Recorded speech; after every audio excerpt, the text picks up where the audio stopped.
The atmosphere at Los Angeles International Airport was buzzing with the familiar blend of excitement and urgency. Flight 317 to Tokyo Narita was boarding in an hour, and the exclusive first-class lounge was abuzz with a quieter kind of energy, one of power, wealth, and subtle competition. Among the gathered elite was Oliver Bennett, a man whose ego seemed to announce itself before he did. Draped in a tailored suit that screamed success, Oliver reveled in the admiring, or perhaps envious, glances of those around him. His tech startup had recently crossed the billion-dollar mark, and his social media followers seemed to double every week, hanging on to his every proclamation about disrupting industries and rewriting the rules. As Oliver approached the boarding gate, a flight attendant greeted him with a bright smile. "Welcome aboard, Mr. Bennett," she said, her professional warmth tempered by a hint of exasperation. Oliver gave her a curt nod, not bothering to hide his assumption that such deference was his due. The first-class cabin of the plane was everything Oliver expected: plush individual pods with privacy screens, reclining seats, and personalized service. He spotted his assigned seat, 2A, and immediately began claiming the space, draping his blazer over the chair with a casual flourish. He retrieved his noise-canceling headphones and began setting up his laptop, already envisioning the triumphant tweets he'd draft mid-flight. A quick glance at the seat beside him, 2B, revealed it was still vacant. Good. He relished the idea of uninterrupted solitude, where he could work, or rather, broadcast his brilliance, without the nuisance of small talk. But his peace was short-lived. Moments before takeoff, a man slipped into seat 2B. His attire, a nondescript hoodie, jeans, and scuffed sneakers, stood in stark contrast to Oliver's meticulously curated look. The man wore a baseball cap pulled low over his face, exuding an air of quiet detachment. Oliver barely acknowledged him, chalking him up as just another tech nobody trying to fake it till they made it. "Evening," the man said softly, his voice as unassuming as his appearance. "Yeah, sure," Oliver muttered without looking up, already absorbed in crafting another tweet about his visionary leadership. As the plane taxied to the runway and the engines roared to life, Oliver felt a flicker of curiosity. There was something vaguely familiar about his seatmate, but he dismissed it, probably just another wannabe hoping to network his way to relevance. When the flight attendant came by with pre-flight champagne, the man in 2B declined, asking for water instead. Oliver smirked, his thoughts dripping with disdain. Water? In first class? Might as well be sitting in coach. He whispered the remark just loudly enough for his neighbor to hear. The man didn't react, offering only a faint, polite smile. Once the plane reached cruising altitude, Oliver's restlessness got the better of him. He drained his champagne in one theatrical gulp and turned toward 2B, ready to dominate the conversation. "So," Oliver began, his tone a mix of curiosity and condescension. "What do you do?" The man turned slightly, his face still shadowed by the brim of his cap. "I'm in tech," he replied simply. Oliver grinned, his opening. "Ah, same here. Bet we've got some stories to trade." Without waiting for a response, he launched into a monologue about his company's meteoric rise, peppered with anecdotes about boardroom battles and visionary risks. When he finally paused, expecting admiration, or at least acknowledgement, he was met with a brief nod and silence. Irritated but undeterred, Oliver tried a new angle.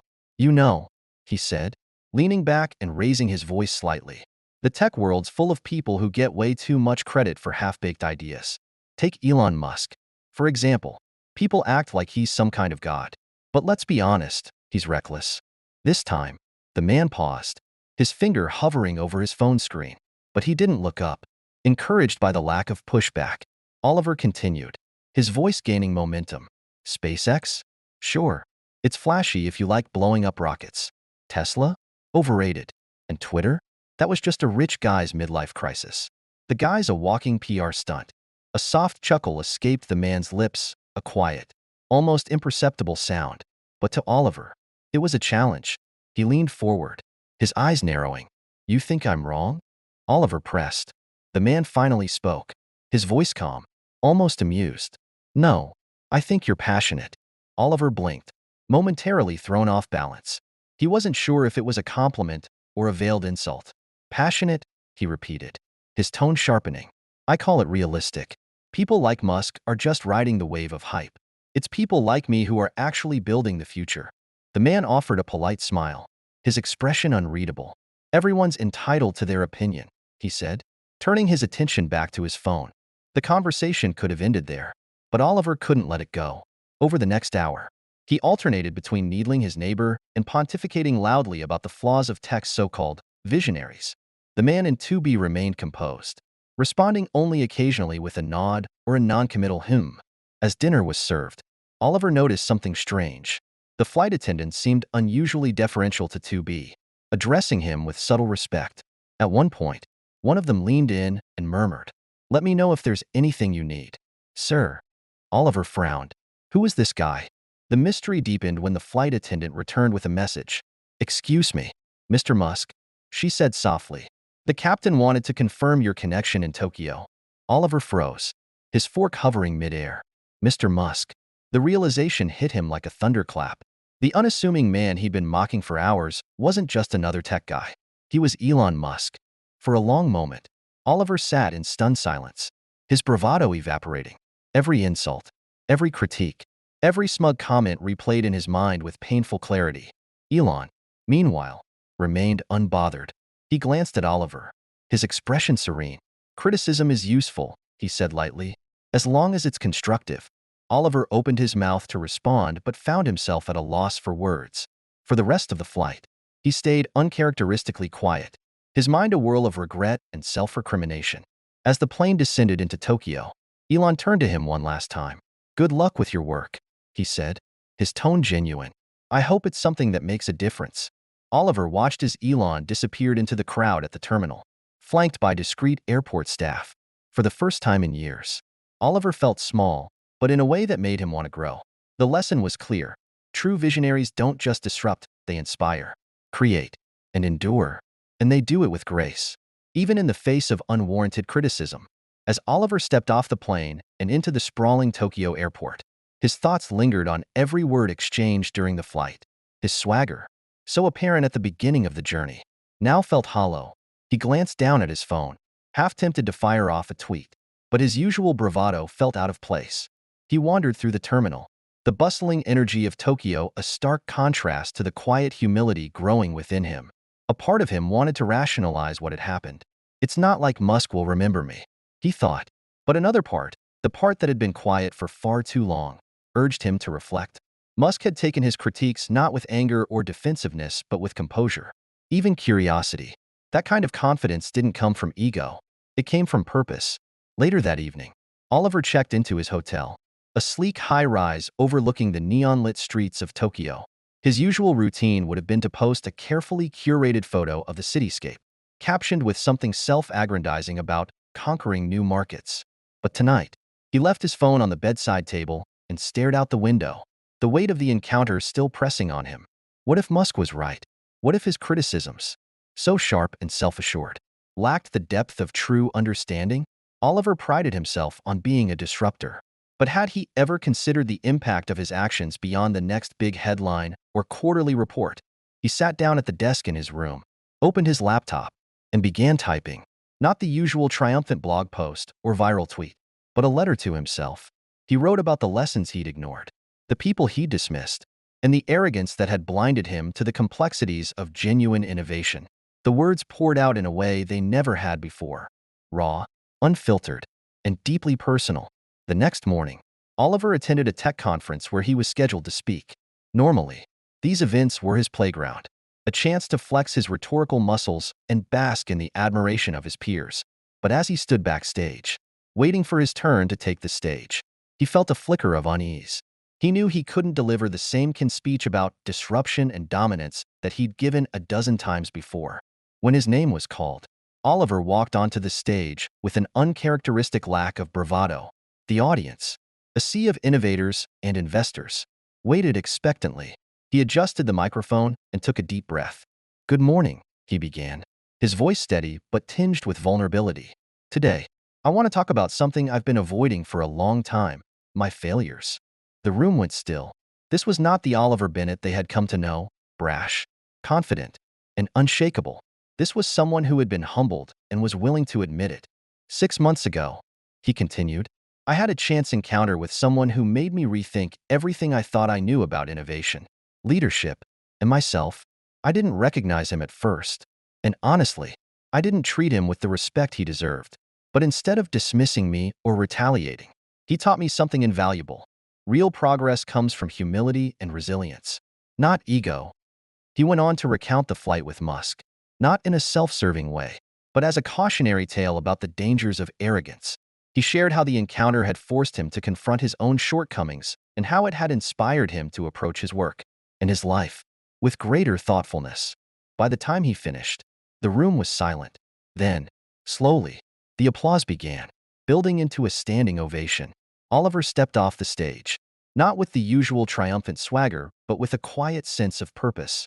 Over the following months, Oliver's transformation became evident not just to himself, but to those around him. He started listening more, both in meetings and in life. He sought out feedback, not to bolster his ego, but to genuinely improve. And most importantly, he began to focus on projects that had the potential to make a meaningful difference, not just in the market, but in people's lives. One day, while scrolling through his emails, Oliver came across an unexpected message. It was from an assistant at SpaceX, thanking him for his recent contributions to a community initiative supporting STEM education. Attached was a personal note from Musk. Oliver, criticism is easy, but creating something meaningful takes courage. Keep building, keep learning, and remember, the best lessons come from the hardest moments. Best, Elon. Oliver leaned back in his chair, a faint smile tugging at his lips. He still had a long way to go, but for the first time in years, he felt like he was on the right path. And in his heart, he knew the real work had only just begun. The note from Musk stayed with Oliver, not just as a reminder of their brief but transformative encounter, but as a quiet challenge. It wasn't a pat on the back or an invitation to collaborate. It was a call to action. Keep building, keep learning. The words were simple but carried the weight of someone who had faced insurmountable odds and kept moving forward. Oliver felt a renewed sense of responsibility, not just to his company but to the broader tech community. For years, he had operated with a me-first mentality, but now, he began to see the power in creating something that truly served others. 1 year later, Oliver found himself standing in the cavernous halls of a high-tech innovation summit in Austin, Texas. This time, he wasn't there to give a keynote or bask in the limelight. He was part of a panel discussion on sustainability and technology, a topic he'd avoided in the past because it didn't align with his disruptor brand. The discussion was lively and filled with ideas about balancing growth with environmental responsibility. When it was Oliver's turn to speak, he hesitated for a moment. The old version of himself would have used the opportunity to dominate the conversation. But this time, he chose a different path. "I'll be honest," Oliver began, addressing the audience. "I used to think sustainability was someone else's problem. My focus was always on the bottom line and how fast we could scale. But over the past year, I've learned that true innovation isn't just about being the fastest or the first. It's about creating something that lasts, something that contributes to a better future for everyone." He paused, scanning the room. "I've had the privilege of learning from some of the best minds in the industry, and one of them taught me a simple truth. Progress doesn't happen without friction. It's in those moments of criticism and self-reflection that we find the courage to change." The audience nodded, and for the first time, Oliver felt like his words were landing not because they were flashy or provocative, but because they were genuine. After the panel, a young entrepreneur approached him. She was nervous but determined, clutching a pitch deck in her hands. "Mr. Bennett," she began, "I've followed your work for years, and I wanted to thank you. Your honesty today really resonated with me. It's not often we hear leaders talk about their failures." Oliver smiled, remembering how difficult it had been to confront his own arrogance. "Failures are just lessons in disguise," he said. "The real challenge is what you do next."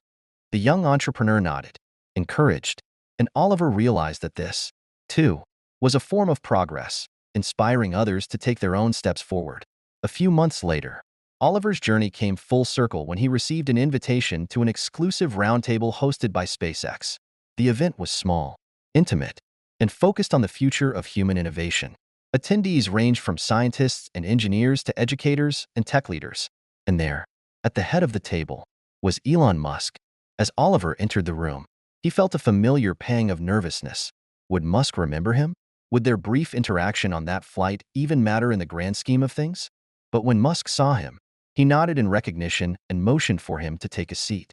"Glad you could make it," Musk said, his tone as straightforward as ever. Throughout the discussion, Oliver found himself deeply engaged. They talked about everything from sustainable energy to space exploration to the ethics of artificial intelligence. It wasn't just a meeting of minds, it was a meeting of purposes, a shared commitment to pushing boundaries for the greater good.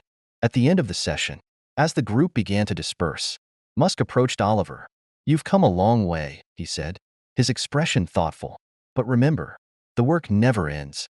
Oliver smiled, feeling the weight of those words. "I know," he replied, "but I'm ready for it." As he left the SpaceX facility that day, Oliver felt a deep sense of clarity. He wasn't the same man who had boarded that flight to Tokyo, full of bluster and self-importance. He had been humbled, challenged, and ultimately transformed. The journey wasn't over. It never would be. But for the first time, Oliver was walking a path he could be proud of. One step at a time, he was learning to build not just a company, but a legacy. And in doing so, he finally understood the true meaning of progress, creating something that lasts, something that matters, and something that inspires others to do the same.